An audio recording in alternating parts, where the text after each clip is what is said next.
আসসালামু আলাইকুম ভিউয়ার্স, আশা করি ভালো আছেন। ফটোশপে আমরা যখন কোনো ছবিকে স্মুথ বা রিটাচিং করার প্রয়োজন মনে করি, তখন কিন্তু অনেকেই অনেক ধরনের ট্রিক্স বা অনেক শর্টকাট ইউজ করে থাকি।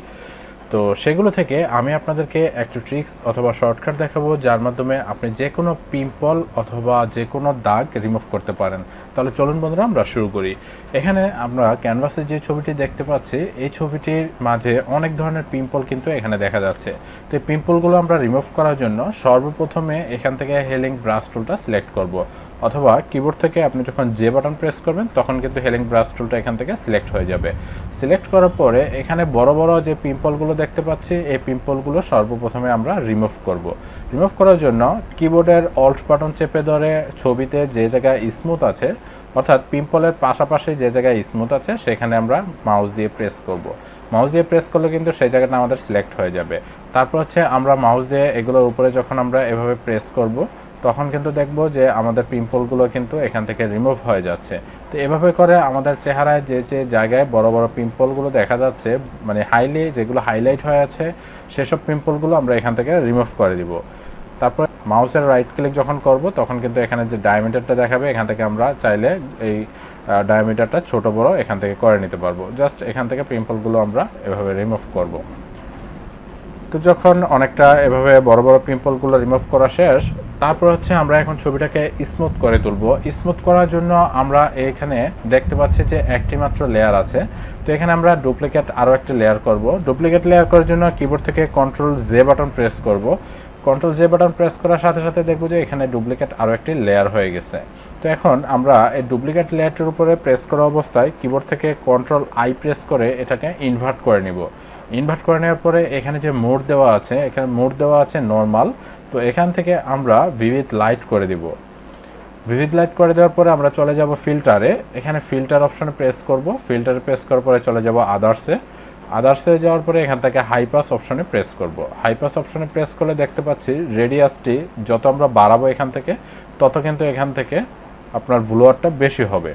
তো আমাদের যতটুকু এখান থেকে প্রয়োজন, ততটুকু আমরা এখান থেকে বাড়িয়ে নিব, বা যতটুকু আমাদের প্রয়োজন ততটুকু রেডিয়াসটা আমরা এখান থেকে বাড়িয়ে নিব। তারপর হচ্ছে এখান থেকে ওকে বাটন প্রেস করতে হবে। ওকে প্রেস করার পরে এখান থেকে আবার আমরা ফিল্টারে প্রেস করব। ফিল্টারে প্রেস করার পরে এখানে ব্লোয়ার বাটনে আবারও প্রেস করব। ব্লোয়ার বাটন প্রেস করার পরে এখান থেকে গাউসিয়ান ব্লোয়ারে প্রেস করব। গাউসিয়ান ব্লোয়ারে প্রেস করার পরে একটা জিনিস আমরা এখানে লক্ষ্য করব যে রেডিয়াসটা আমরা যত বাড়াবো, এখান থেকে দেখবো যে ব্লোয়ারটা আমাদের তত কমে যাচ্ছে। তো জাস্ট এখান থেকে আমরা রেডিয়াসটা যতটুকু সম্ভব কমিয়ে রাখবো, মানে আমাদের স্মুথনেস অনুযায়ী আমাদেরকে কমিয়ে রাখতে হবে। জাস্ট এখান থেকে যতটুকু প্রয়োজন আমরা এখান থেকে বাড়িয়ে কমিয়ে দিব। ওকে, এতটুকু স্মুথনেস রাখলাম 0.4। তারপর হচ্ছে ওকে বাটন প্রেস করে দিব। ওকে প্রেস করার পরে এখন এখান থেকে আমরা দেখতে পাচ্ছি যে লেয়ার মার্কস আছে।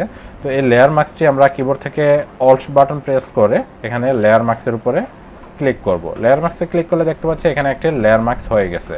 তারপর হচ্ছে আমরা এখান থেকে ব্রাশ টুল সিলেক্ট করে নিব, অথবা কিবোর্ড থেকে আপনি যখন বি বাটন প্রেস করবেন, বি প্রেস করলে কিন্তু ব্রাশ অপশনটি এখান থেকে সিলেক্ট হয়ে যাবে। তারপর হচ্ছে আমরা আরেকটা বিষয় খেয়াল রাখবো, এখান থেকে যে কালার দেখতে পাচ্ছি, একটা হচ্ছে ফরগ্রাউন্ড কালার আর একটা হচ্ছে ব্যাকগ্রাউন্ড কালার। উপরের যেটি হচ্ছে ফরগ্রাউন্ড কালার এবং নিচেরটি হচ্ছে ব্যাকগ্রাউন্ড কালার।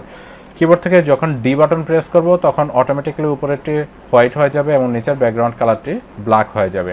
তো এই অবস্থায় আমাদেরকে এখান থেকে যখন আমরা এটির উপরে ব্রাশ করব, তখন দেখব যে এটি স্মুথ হয়ে যাচ্ছে। তো একটা বিষয় খেয়াল রাখবো, এখানে যে অপাসিটি দেখতে পাচ্ছি, এই অপাসিটিতে আমরা এটা অবশ্যই 100% করে দিব এবং ফ্লোটা 100% করে দিব। তারপর হচ্ছে আমরা যত এটার উপরে যেখানে যেখানে আমাদের পিম্পলগুলো দেখা যাচ্ছে বা দাগ দেখা যাচ্ছে, সেখানে আমরা উপরে ব্রাশ করব, তাহলেই কিন্তু দেখবো যে আমাদের ছবিটা স্মুথ হয়ে যাচ্ছে। তো জাস্ট আমরা এখানে ব্রাশ করে নিব। আরেকটা বিষয় আমরা খেয়াল রাখবো যে আমাদের এখানে ফরগ্রাউন্ড কালারটা যদি আমরা এখানে উপরে উঠিয়ে দিই, উপরে যদি ব্ল্যাক কালার করে দিই, তখন আমরা যেখানে যেখানে আমরা রিমুভ করেছিলাম সেখানে আমরা আবারও রিপ্লেস হয়ে আগের কালারটা চলে আসবে। এখানে দেখতে পাচ্ছেন যে আগের কালারটা কিন্তু চলে আসছে। তো আমাদের ব্ল্যাক কালারটা আমরা যখন নিচে আনবো, তখন কিন্তু আমাদের এটা স্মুথ হবে।